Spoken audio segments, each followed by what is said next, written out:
Lonnie with Crafty Traveler. We're camping at Manchester Beach, KOA. I've already done a video about that, and I'll link it below. We also went to Point Arena Lighthouse, and I'll link that video below if you're interested. In this video, we're going to the Bryan Wild Animal Preserve. It is also located in Point Arena, and they have hooved animals from Africa as giraffes, zebras, 3 different kinds of zebras, and they also have 2 different species of large antelope, the sable and the roan, I believe. The young ladies that were our guides were very informative and gave us a lot of information. I hope you enjoyed the video. We're now entering Point Arena.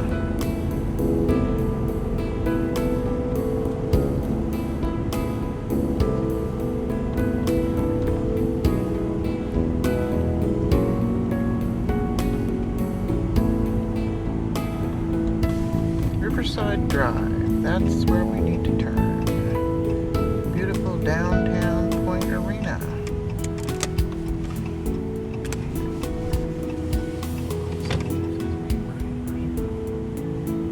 Reservation.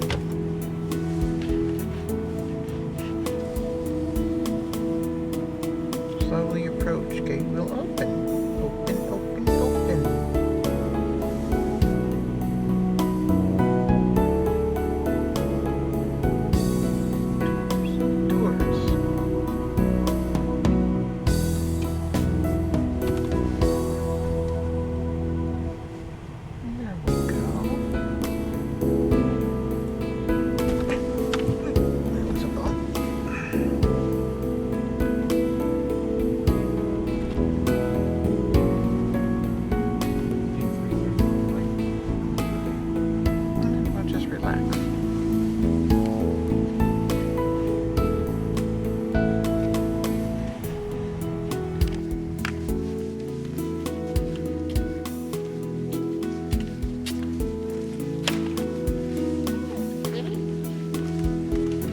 The only cats they have here.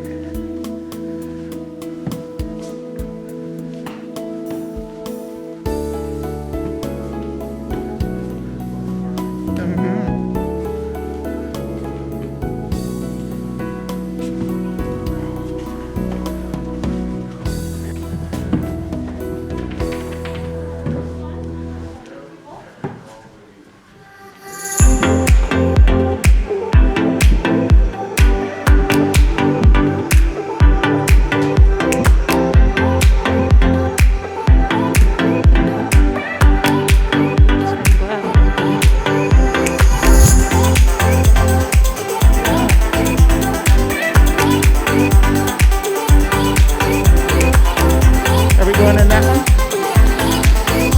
On that side. Okay.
differently when it hits the white stripes and kind of creates a pooling pattern. Also some of the Hartmans in particular, which we'll talk about next, their black stripes actually sit a little higher up. I feel like you can only see it under a microscope, but their black stripes are actually raised up a little bit, and so they catch more of the direct sunlight that hits them and helps them warm up quicker. How much does Elvis weigh? So the plain zebra is actually the smallest of the zebra species. Males only get about 500, maybe 600 pounds.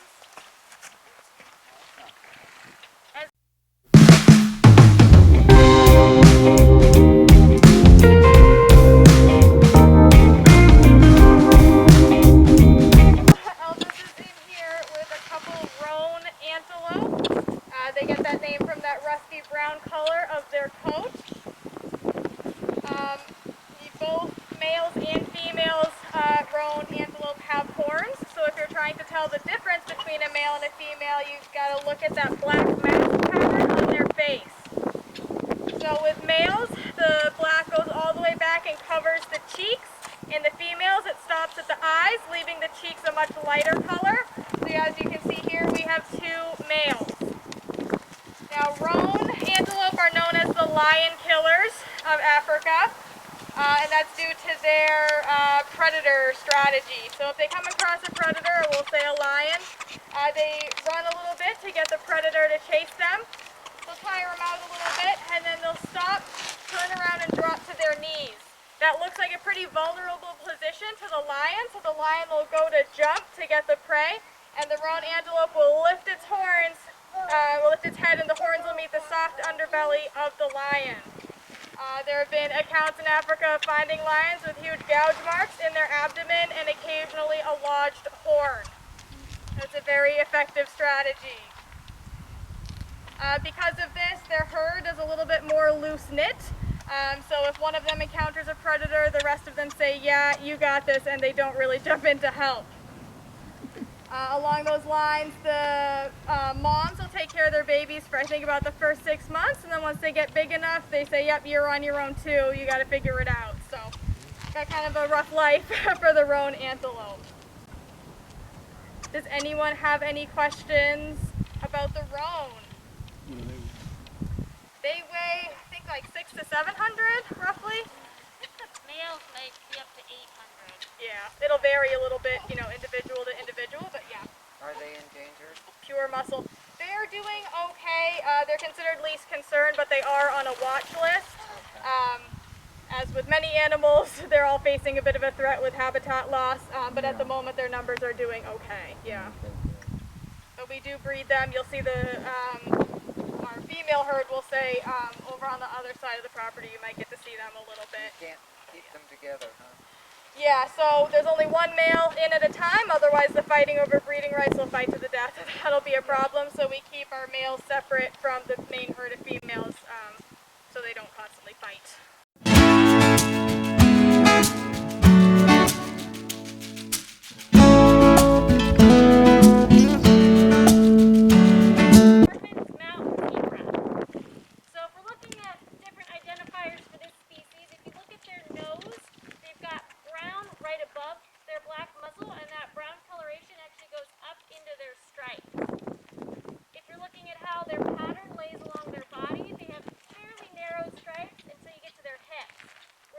Get really broad.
came onto your property, started putting up fences around croplands where zebra were seen as a pest species, and the numbers have been able to rebound quite a bit. The species is still considered vulnerable though, since their numbers still aren't as high as we'd like them to be to consider them stable, and if a disease came along or a bad drought, the population could definitely crash again. So that's one of the reasons we're breeding the Hartmans here, and as you can see, it's been pretty good this year. We're up to we have 3 foals in here, and we have another one that's wandering around the property. You don't tend to see the Hartmans very often in captivity just because they're hard to manage. This is a mountain species, so in the wild they can travel up to 20 miles a day on rocky mountainous terrain in search of food and water. So what comes along with that is hooves that grow really fast. Since they're walking so much in the wild, they would wear those feet down really quickly, and so their hooves grow extremely fast. We have to do a hoof trim on every individual in this herd at least once a year. Whereas extra time, extra money, having to put into doing hoof work on these guys makes them less ideal for a lot of zoo settings. They have a lot of space here, which helps. We also have this concrete slab that they eat on, which helps to just wear down their feet as they're walking around. But we do have to go in there to get hoof trims done on them. Now, none of these individuals will let us walk up to them and trim their feet like a domesticated horse. These guys are wild and can be very aggressive, and so we do have to sedate them in order to trim their feet. That leads to the second reason a lot of facilities don't have the Hartmans, is they tend to be a very aggressive species with each other. So they don't. Yep. Yeah, so these guys are bigger than Elvis. These guys can be closer to about 800 pounds. Yeah, you can see Elvis compared to those.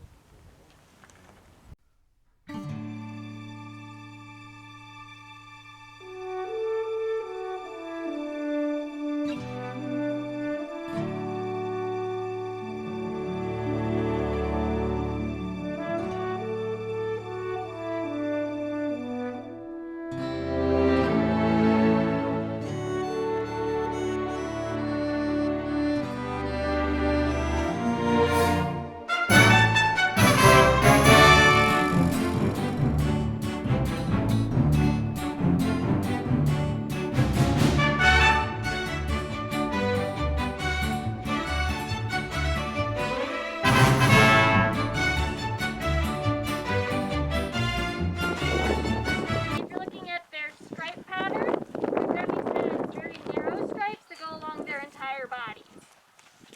And then if someone would show us their tail, they have a black stripe that goes straight down the middle. They have no rings, just a straight line. These guys also, their mane continues actually all the way down their back in that black line, and you can see that the hair is still raised up all the way down their backs, and it fluffs up a little more on them. You're okay, girls!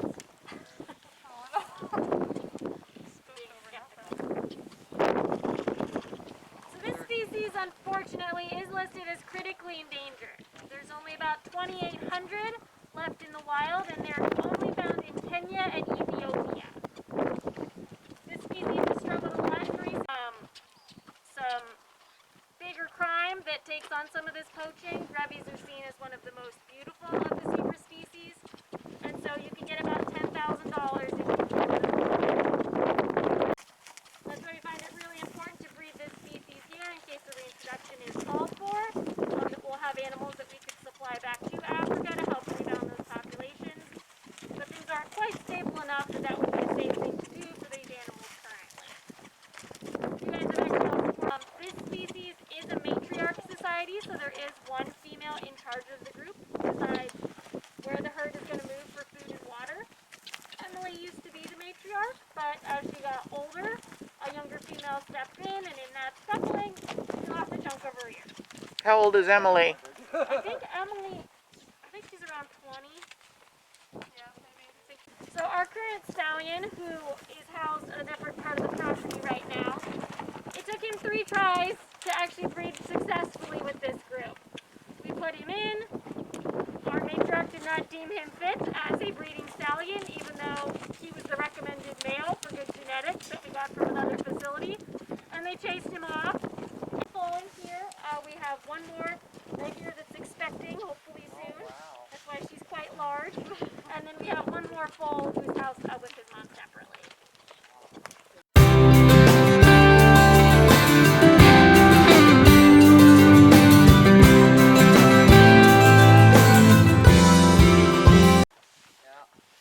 These are our stable antelopes. They're cousins of the roan.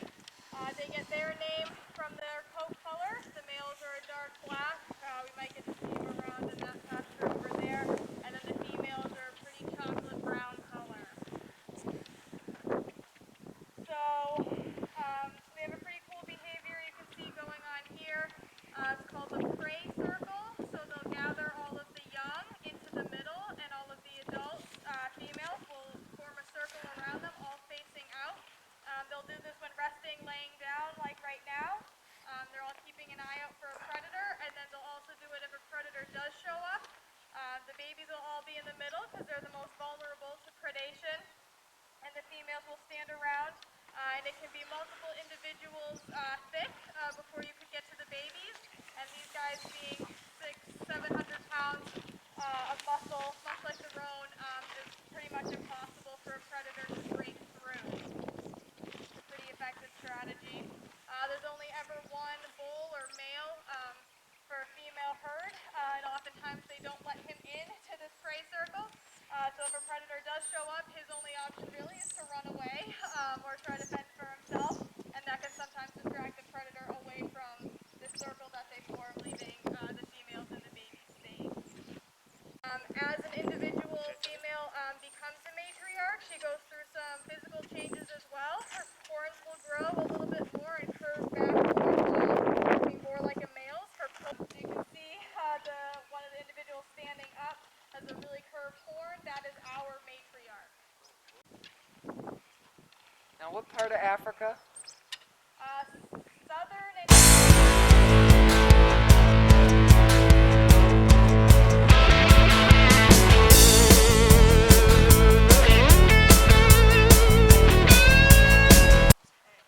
Is it a family of, they're all half brothers. they're all half. You'll be feeding Jimmy. So if everyone can see, just hold it up.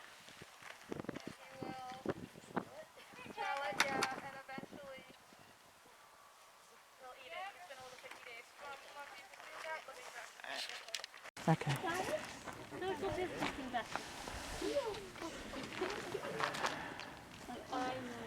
That's Jagger. Like Nick Jagger. Yeah, you can give it to him, yeah. If you guys want to come over here, He can have a little bit of dirt, yeah. you can have a little bit Okay. You guys want to go up? Turn around so I can see your pretty face. There you go. Or your mask face. Can you come see Jimmy? There you go. All right, go ahead, Laura. So we have 5 giraffe here at Bryan Preserve. They're all boys, half brothers. They come to us from San Diego Safari Park. They have a really successful breeding program there, and they had a few too many males, so they asked the owners here if we wanted to have giraffe. We said yes. So they came up when they were a little under 2. They're all between 9 and 10 now, so they've been here most of their lives and will be for the rest of their lives. So we're Do just they, bachelor. are they used for breeding at all? So we obviously don't breed here. Just having the 5 boys, we need a lot more space to breed. It's more money. We need a decent number of females. Giraffe are non-monogamous. So we couldn't just have maybe a couple for a couple of the boys. We need a lot, and they would constantly be fighting over breeding rights. And they already duke it out enough with each other as it is, and we don't want to increase that aggression. Okay, you got So this one, yeah. if their genes are called for potentially for mating, then we would send semen collection down. But these guys are pretty much staying here. They're a little too big to ship, and I don't think anyone wants to drive a huge trailer like that on the one. So yeah, they'll stay here.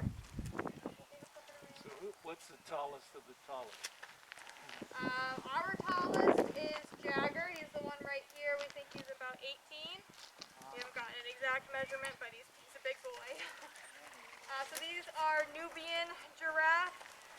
Also known as the knee sock giraffe. As you can see, their spots stop right at their knee, and beyond that is just white. Kind of looks like they're wearing knee socks. They're typically the tallest species of giraffe, and they're the only species that have 5 ossicones, or those horns on their head. So you can see the main 3, 2 big ones, one on the forehead, and then there's actually 2 smaller ones behind the main 2 between their ears. If any of them dip their heads low enough, you'll be able to see it. Yeah, you can see it. Yeah, so it's pretty cool. Yeah, 5 of them. Does anyone have any guesses for how long a giraffe tongue is? That's long. 18 inches. That's a good guess. So it can be about 20. We see about 16 inches of it.